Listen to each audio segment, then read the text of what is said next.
に走ってくるとこ映っちゃったよ今の。じゃあこのままよいしょ。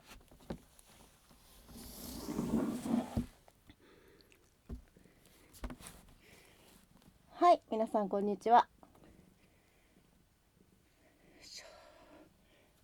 タップダンサー振付家の踊る夏子です。ちょっとね最近雨が続いておりますね。寒くて猫が練習してると私の体に飛び乗ってくるので、今練習をね中断したところです。録画してたんですけど、猫に飛び乗られないようになるべく激しく私も飛んだりしてたんですけど、隙を見て猫がジャンプって私の肩に乗ってきたので中断しました。はい。前回動画でなんかこう意欲をなくした話、意欲がなくても大丈夫みたいな話してましたけど、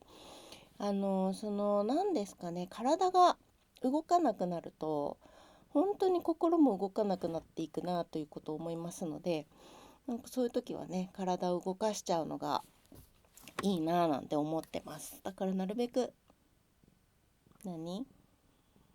朝のうちに動いた方が午前中に動かないともうそのまま一日動けなくなっちゃったりしますので、カメラの邪魔ですよ。お尻が背中に乗っていいよ。ほら今ねカメラ塞いでます。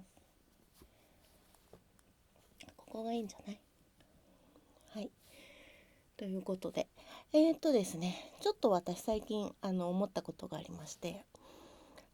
SNS を苦手な世代っていうのがね、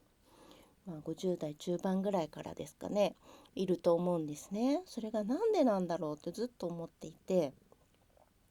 もちろんそのネイティブじゃないってことがありますよね。アナログな本当に黒電話の時代に育ってますから、携帯電話とかなかった時代に黒い電話がリーンって一家に一台あった時代に育ってますから、もちろんついていけないっていうこともあるんだろうなと思うんですけど、多分ねこれは文脈なんだと思ったんですよ。私が感じるところですけども、私は割と一生懸命パソコンで情報収集できるようになった頃に外国に行ったりしたので、非常に便利だなと、いろんな国の情報がね手に入って便利だなっていうのをまず一番最初に思ったんですね。それまではだってタップダンスの情報なんか手に入んなかったわけですから、 VHS を見るしかなかったんですからね。インターネットで他の国の情報が手に入るっていうのはとても嬉しいことだと思って、インターネットというものをね使うようになったのが20代の半ばぐらいですかね。でもまだ携帯電話は普及してなくて、パソコンもとてもそんなにみんなが持ってるようなものでもなかったですね。背中に猫が移動しましたこれはもうこれで画面にちゃんと入るからいいのかな。はい、よいしょ。はい、そういうわけでそう文脈ということですね。でその世代というのはですね、読書をしたり作文をしたりとかいう世代なんですよ。でそれこそ交換日記っていうのが子どもの頃にはやっていたり、文章を書くということでコミュニケーションをとっていいたいたんだと思うんですね。でそれが SNS になっていくとどんどん短くなっていきますね、文章が。で私が思ったのは、ある年代以上の SNS ネイティブじゃない人たちは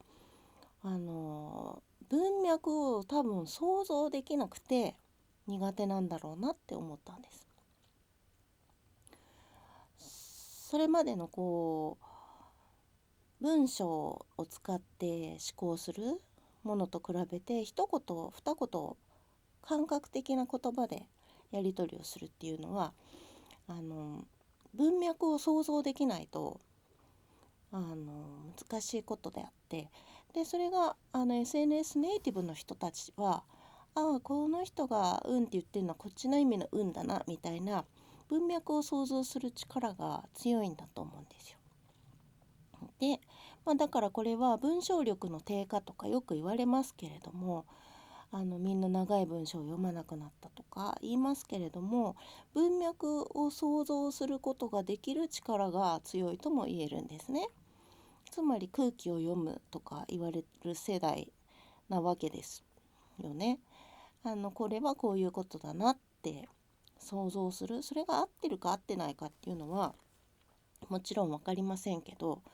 文脈を重視してきた世代だって理解が合ってるか合ってないかなんてことは分かんないわけですよね。でなんか私の中で一つ解決として、そのちょっと年が上の世代のSNS って文脈を無視した使い方が攻撃的に感じられたりすることがあるんですね。でそれは多分悪気がないので厄介なんですけど、文脈を想像して書かないといけないんだなってことに最近私が気がついたっていう話でした。多分若い世代にとっては当たり前で、なんでこう